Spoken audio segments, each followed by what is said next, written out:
So hello, welcome to the bunker, and as the title of this video would suggest, welcome to a very special video indeed. And today I am down here with Russell Carr, Design Director of Lotus. Thanks for joining us, and thank you so much for bringing your new baby down to the bunker. It's awesome. It's a pleasure being here. Really special car for us. As you know, we launched the Evija a couple of years ago. A very special hypercar, a statement of design intent, brand intent, all those things. But this is our new mainstream sports car. So this is a really exciting moment for us, and thank you for having us. So mentioning Evija, would I be right in thinking that quite a lot of the sort of design DNA and language is filtered down from that? Very much so, yeah. And Evija was always our halo product. It's statement of intent for the company, for design, language, etc.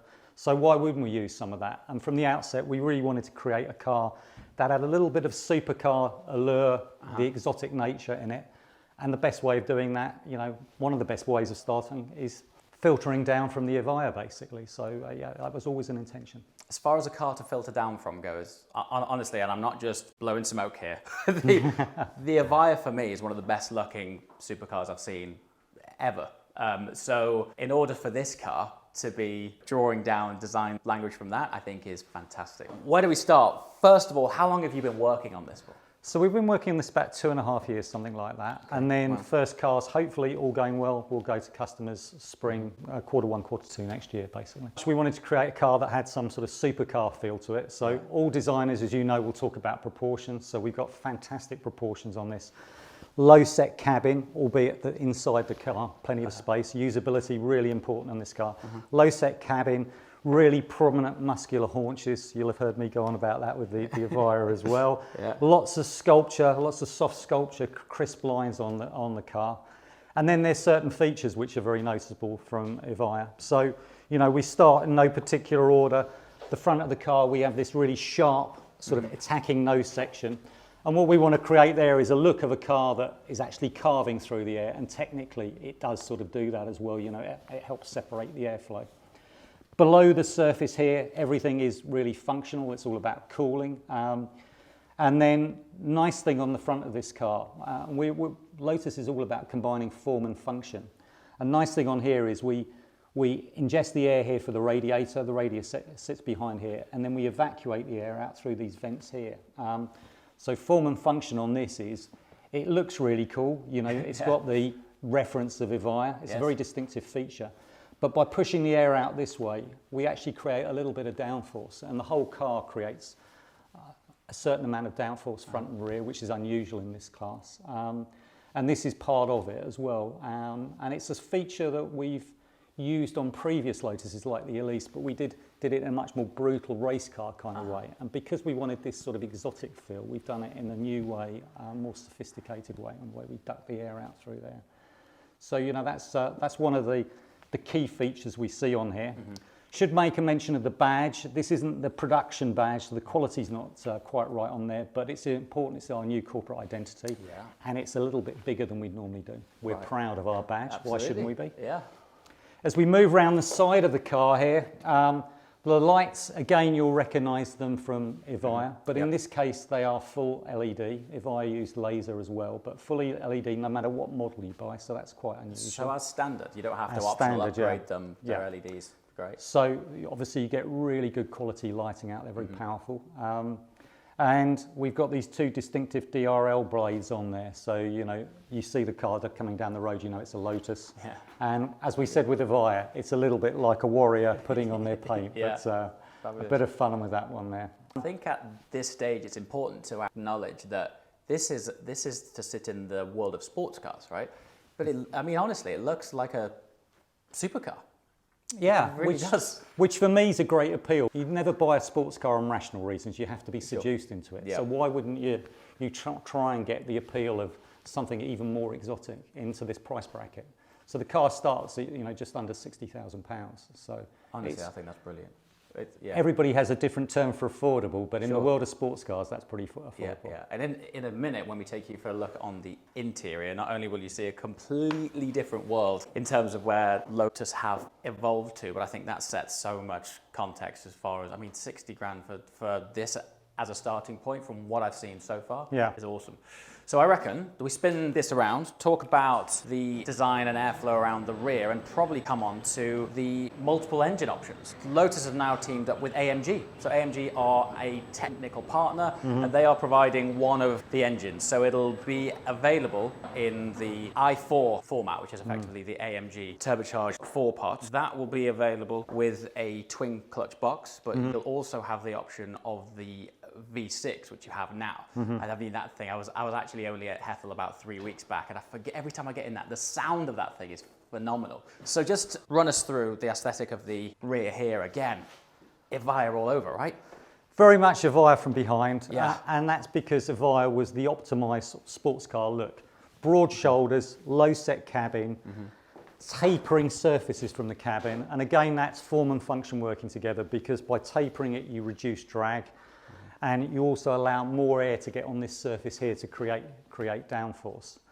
And then I guess the other thing that people will see a similarity with Evija at the back is these two big outlet vents. Different function on this car, so these actually allow us to drag some of the air out of the wheel envelope, and as you probably know, the wheel rotating in there creates pressure, which creates lift, and this allows us to vent some of it, but also it just happens to look cool. And as a petrol head, I love to see a bit of tyre as well, so you know, that's something really cool. Brilliant. And then below there, we've got obviously, as you'd expect, a diffuser. Lotus has been doing this 25 years or something, since the first release, putting a diffuser on the back of the car. And then a really subtle detail that's quite nice. Celebration, this will be our last combustion engine car, because obviously changing regulations. We want to make all the things associated with the engine, you know, very special basically. So when you have the V6, you can see the 6-cylinder engine through the glass. And then at the back here, the tailpipes, all these perforations have been shaped, so they're a little bit like the plectrum, as we call it, in the centre of the Lotus badge. So for all those people who get very specific about cleaning the car with little cotton buds and rags, every time they clean around there. That's going to make for a fun Sunday afternoon, isn't it? Yeah, exactly, yeah. So in terms of the chassis, this is on a bonded aluminium architecture, is it? So it's on the sports car architecture, as we call it, but you know, it's huge development from where we've been doing things before, but yeah, still extrusions and bonding to put it together. And this is now completed at a new factory we have in Norwich, and then those all come to the new production facility at Hethel. So huge amount of money being spent everywhere at Lotus, a new factory, development elsewhere on the site, the chassis factory as well. So really exciting time with Lotus. And of course that allows us to really up the quality on the cars as well, and make more efficiencies in building the cars, which hence why we can build the car at such a competitive price as well.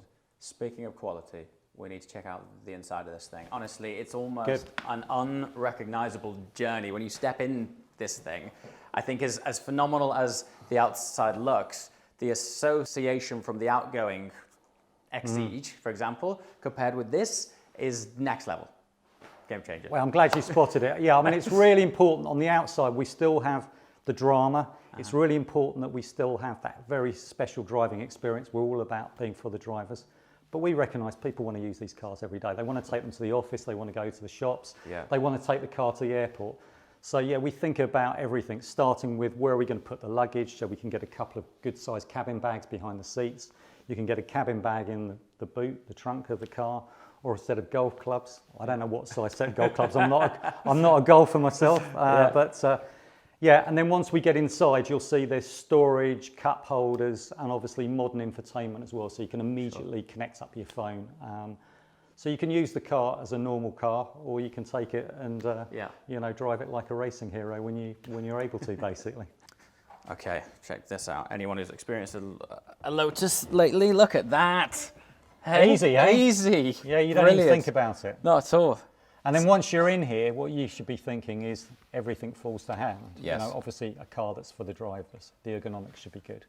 So we do that stuff, you know, we do it via CAD, but then we've got people like Gavin Kershaw, as you know, as 2 times British GT champion, drives every kind of car, and he works with us to make sure the ergonomics are optimised. I mean, everything from, I know this is a small thing, but keeping it on the for the drivers thing, the pedal placement is spot on. It's brilliant. Yeah. I can't express to you what a change this is. It's weird seeing a Lotus badge in an environment that just feels worlds apart. Well, I guess we're reclaiming a bit where we probably were in 1970s. If you think something like the Esprit in its day, Of course. it was a very sporty car, but Yeah. it was also had a sense of luxury, prestige about it, and that's what we wanted to capture here. And actually, the Esprit was a reference as well for us. So when the doors are closed, you'll see this rising line that links with the IP, and the high console. It's a little bit like the S1 Esprit, so that's one of our design references. Brilliant. And then we've got this very distinctive IP topper, wing-shaped. And the vent we have to have for the TFT, because we've got twin TFTs in here. Right. We've done like a racing stripe that lines up with the position stripe on the steering wheel, which will be a nightmare for our production people. They'll get that lined up. They'll hate us forever on that, but it looks cool, which is really important. And so on to the topic of usability, you know, things that we sort of take for granted now, but in this environment, Apple CarPlay, Android Auto, exactly, ADAS system, exactly. So that's things like lane hold assist, adaptive cruise control.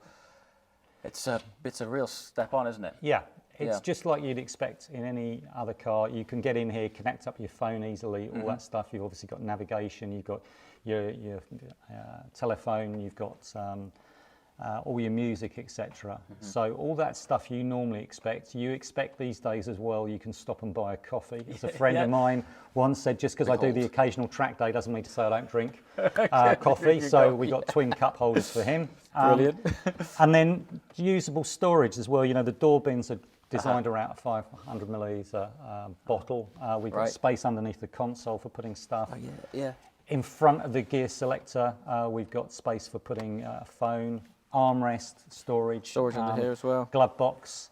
And then behind the seats, you've got room for a couple of, as I say, typical cabin bags as well. So really usable. And there's even, so I should have said there's even somewhere for putting a little net at the side for putting things. So, you know, a really usable environment. So when you're tired and just want to make a journey, this car supports you. But when you're on it and you want to drive and get the experience, it will provide things as well. Fantastic. So, music to any driver's ears, you've maintained a hydraulic steering rack. This is good news. So, the thought process here is that you'll be retaining that iconic Lotus steering feel. Feel when you're driving is number one for Lotus, basically. It's not up for negotiation. So, the guys work really hard with all that stuff. And it's also the combination of all the things that affect driving. So it's the suspension, it's the chassis, it's the aerodynamics, all those things. And obviously we interact with all those guys doing that stuff as well. So engine drivetrains, we've got the i4 from AMG, and we've got the V6. Yeah. And the power range is anywhere from 380 to 400 horsepower. Exactly. You well, still 360, sorry. 360. The fact that you even have a manual option in this day and age is fantastic news. It's good. Well, it's still important for some people that they have a really analog experience. Yes. And we kind of reinforce that. You can option it where you have a sort of semi-exposed gear linkage like we have in the Elise Exige. Brilliant. Visible through a mesh. And yeah, that's part of it as well. But then people who want, you know, for example, the DCT, that's available. And we've got a cool little gear lever there with a hole through the centre, a little bit of transparency, porosity in there. So there'll be a twin clutch and an auto as well. And a manual. And a manual. Really interesting. So really drivers, depending on their lifestyle or if they're into track days, etc., can really build this car depending on how they actually live. Exactly, yeah. There's something for everybody's taste in there. Nice thing if you go for the traditional V6 as well, is you can still see that throttle actuator working on top of the engine when you look in the mirror. So, you know, a bit of theatre there, basically. Yeah. Fantastic. All right, one thing we haven't touched on, optional driver mode. So it comes standard as a touring mode, but you can spec the optional Lotus drivers pack. But it's actually quite refreshing not to have. I mean, I've been with brands lately who have got like 6 or 7 driver modes to the point where you forget what they all do. So it's nice to just get in a car which is actually about driving. Yeah, no, definitely Lotus is about sort of purity of driving experience, and we want to give people a range of experiences, but yeah, you don't want to baffle them with multiple menus to go through and things like that. So the guys work to make the car basically correct from the outset. Brilliant. And then talk to me about the Kef Optional Hi-Fi here. So I guess, this is something a bit different. I think Hi-Fi in its first state would have been slightly strange in the Lotus perhaps in the past, but on this one we're offering an upgrade with the Kef system with their UniQ speakers. So this one is showing you that option, which comes with this very specific silver speaker fret, as we refer to it on there. So that's obviously just going to give us an upgraded sound system inside the car. And it's really exciting because it's the first time Kef, who are a really well-known domestic audio brand, to do something with a car company as well. So, you know, there are other car companies who have their pet audio companies that we work with, and this is going to be us. We're working with Kef. I mean, sound aside, just for the aesthetic of that door card, you want it, wouldn't you? It looks brilliant.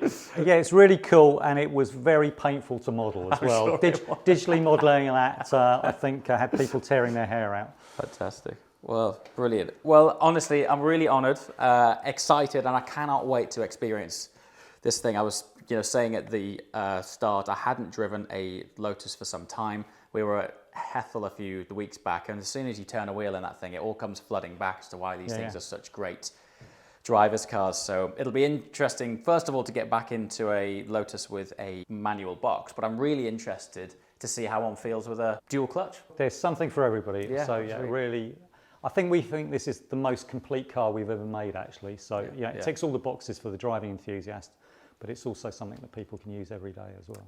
All right, thank you so much for your time. Honestly, bringing it down here, I feel honoured to have it in the building. It's brilliant. And lastly, congratulations, because I think it looks fantastic.